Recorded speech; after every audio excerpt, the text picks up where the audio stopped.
news video for the month of August, we will cover some of the news in 3ds Max. Obviously, the biggest one is 3ds Max 2021 Update 2.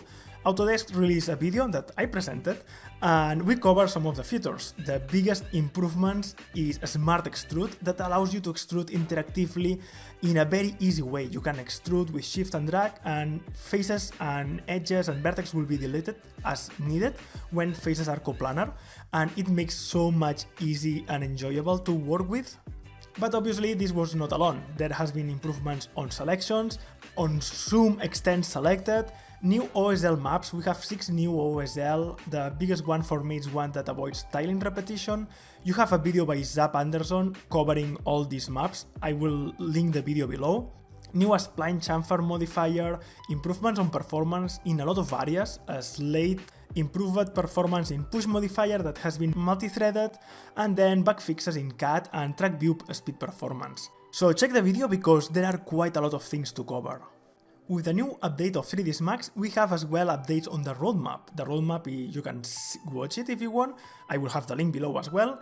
And a lot of things. There are a new brush tool, a new asset browser, there is a modernized track view, open VDBs, you can see it working in 3ds Max, displaying fog volumes in the viewport, but as well as modifiers to work with VDBs, viewport bloom, render time instancing is one that I will love to see in 3ds Max, and you can see that they instance over 50 million trees with a total of multiple trillions of faces, improvements on a slate material editor. Let me know in the comments which one of these are your preferred. Remember, it doesn't mean that this will come very soon. Some things are in future development, they are not still even on beta, but as you can see, there are some prototypes already working in 3ds Max. For all of you starting in 3ds Max, Autodesk put some basic tutorials covering the basics from modeling, navigation, rendering, but some interesting stuff. On the first video, I learned 1 or 2 things that I didn't even know that it exists. Some of the free utilities for 3ds Max. UV Packer 3 has been released. Before it was a paid software, but now this version is free, totally free, and it's excellent. It's an automatic UV packing plugin for 3ds Max, has improvements on speed and quality, dealing with optimal UV clusters for packing, exact padding, no overlapping, heavy geometry, multi-threaded, you know the drill, totally free, so check it out. Kensor released a free collection of scripts, including multiple things like a script navigation, a Max Ini inspector to load and save useful Ini settings, bake animation, biped key reducer, and much more. Check it out. Free VDB Clouds has been released. It's from VFX Assets, and it's a collection of multiple clouds in 3 different sizes. They have been tested in 3ds Max. And TypeFlow, one of the best plugins for 3ds Max right now, totally free. We get a new update from Tyson. We had 1 month without updates, that it's something really weird, but the new release brings CUDA support for cloth. So the new solver is great. A lot of people experimenting already with CUDA solver for cloth, splines, and all types of things. It's totally free. It's one of these things that it's like, how it's possible that it's free. You can download it right now. And Render Stack by Changshou Eun is available. It's a render pass manager for 3ds Max, for me one of the best that it exists.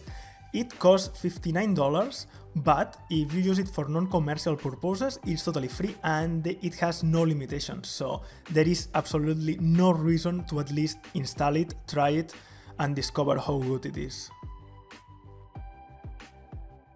As well from Changshou Eun on his blog, a very interesting tutorial covering how to create custom tooltips on 3ds Max viewport.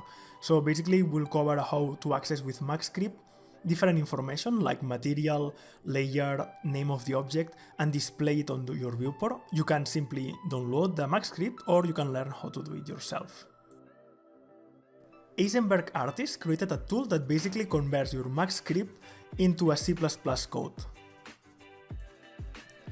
Gavin Whelan recorded a full tutorial over 1 hour covering asset creation for buildings with the help of 3ds Max, TypeFlow, and Substance Designer and Painter. Really interesting to see how creates all these assets and combining the different tools to create an amazing result. Something I realized recording this video is that Gavin as well is a user of RenderStack. You can see the RenderStack dialog minimized on the viewport because it's not only for rendering, RenderStack as well, it's really great to organize your scene in a very easy way.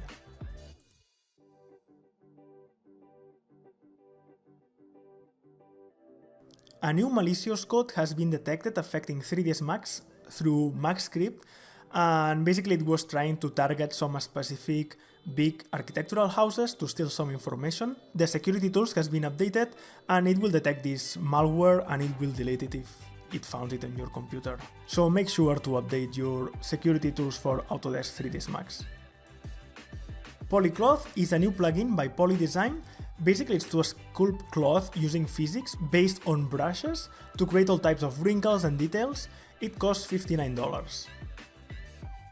Texture Set Mixer is an independent add-on by John Martini to pack multiple textures into channels in a single bitmap.